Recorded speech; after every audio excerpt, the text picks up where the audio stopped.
कृषि कानूनों पर गठित सुप्रीम कोर्ट की कमेटी में शामिल कृषि अर्थशास्त्री अशोक गुलाटी ने कमेटी की निष्पक्षता को लेकर उठ रहे सवालों का बचाव किया। गुलाटी ने कहा है कि कमेटी पूरी तरह से निष्पक्षता के साथ अपना काम करेगी। बातचीत के हमारे संवाददाता प्रदीप कुमार ने किसान कानून पर सुप्रीम कोर्ट की बनी कमेटी के अहम सदस्य इस वक्त हमारे साथ हैं। पीके जोशी साहब, आपसे जानेंगे, आज आपने शुरुआत कर दी है, सक्रिय हो गए हैं, बैठक की है, क्या रणनीति आपने बनाई है? हम लोगों ने यही रणनीति बनाई है कि अगले 2 महीने के अंदर हम किस तरह से अपनी रिपोर्ट को सबमिट कर सकते हैं और हम किस तरह से जो माननीय सुप्रीम कोर्ट ने हमें आदेश दिया हुआ है कि किस तरह से उसको हम फुलफिल कर सकते हैं। ज़्यादा से ज़्यादा किसानों से मिलना है, एसोसिएशन से मिलना है, यूनियन से मिलना है, कोऑपरेटिव से मिलना है, फार्मर प्रोड्यूसर्स ऑर्गेनाइजेशन से मिलना है। तो उनसे मिलके उनके व्यूज़ हमने लेने हैं। एक तो ये हमने डिस्कस किया। दूसरा हम देख रहे हैं कि इस तरह से ज़्यादा किसानों तक हम पहुँच सकते हैं या वो हम तक पहुँच सकते हैं। तो एक हम लोग वेबसाइट भी बना रहे हैं, जो वेबसाइट में जितने भी सजेशन हम लोग इनवाइट करेंगे तो वो सजेशंस को हम इनकॉर्पोरेट करेंगे और उसको एनालिसिस करके हम सुप्रीम कोर्ट के सामने उसको रखेंगे। लेकिन किसान संगठनों को आप पर भरोसा नहीं है, आपकी कमेटी के सामने वो आने के लिए तैयार नहीं है? देखिए, उनका मेन कहना यह है कि हमारे व्यूज़ कुछ दूसरे हैं।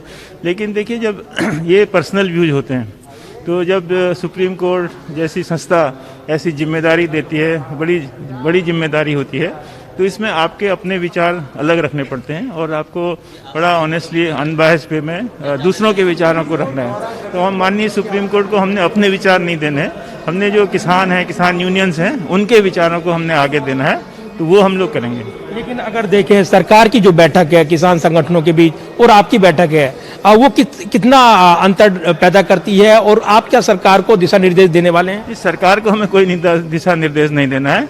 हमने तो सरकार से भी कंसल्ट करना है। हमने तो सिर्फ माननीय सुप्रीम कोर्ट को अपनी रिपोर्ट सबमिट करनी है, जिसमें जो किसानों के सुझाव हैं उनको पुटअप करना है। तो जो किसान आना नहीं चाहते हैं, किसान संगठन आना नहीं चाहते हैं, उनसे कैसे वार्ता करेंगे? उनसे बात मनाएंगे, उनको कोशिश करेंगे किसी तरह से मनाएं। रूठे को मनाना हमारा काम है, हम लोग कोशिश करेंगे किस तरह से मनाएं।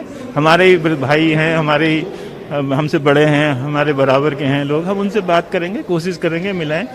सरकार से बात नहीं करना चाहते हैं वो अलग बात है। हम लोग तो सरकार नहीं है, हम लोग तो माननीय सुप्रीम कोर्ट के नॉमिनेटेड सदस्य हैं। तो हमसे बात करने में अपने सुझाव दे दें, हम उनको सुप्रीम कोर्ट तक पहुंचा देंगे और उनकी बात को देखेंगे कि वो सुप्रीम कोर्ट उनकी बात को मान ले। सरकार और जो किसान संगठनों के बीच बातचीत है, जो वो बातचीत कर रहे हैं, वो कितना अलग है इस कमेटी से? आपको लगता है वो बातचीत चलती रहनी चाहिए? सरकार तो सिर्फ जो ये संगठन जो नाराज किसान लोग हैं उनसे बात कर रही है।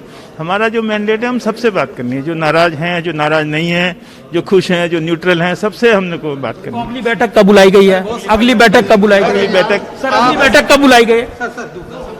और जाहिर सी बात है, पीके जोशी जो पैनल के अहम सदस्य हैं वो जानकारी दे रहे थे। जो सक्रिय हुई है कमेटी, उस पर आगे की रणनीति का वो ब्यौरा दे रहे थे। अगली बैठक 21 तारीख को है, ये भी जानकारी मिल रही है। और निश्चित तौर पर काफ़ी महत्वपूर्ण ऐसे वक्त जब किसान आंदोलनकारी नेता अपनी मांग पर अड़े हुए हैं और इस बीच जो सुप्रीम कोर्ट की कमेटी है वो सक्रिय हो गई है। कैमरामैन सुरबीर सिंह के साथ प्रदीप कुमार, टोटल न्यूज़, दिल्ली।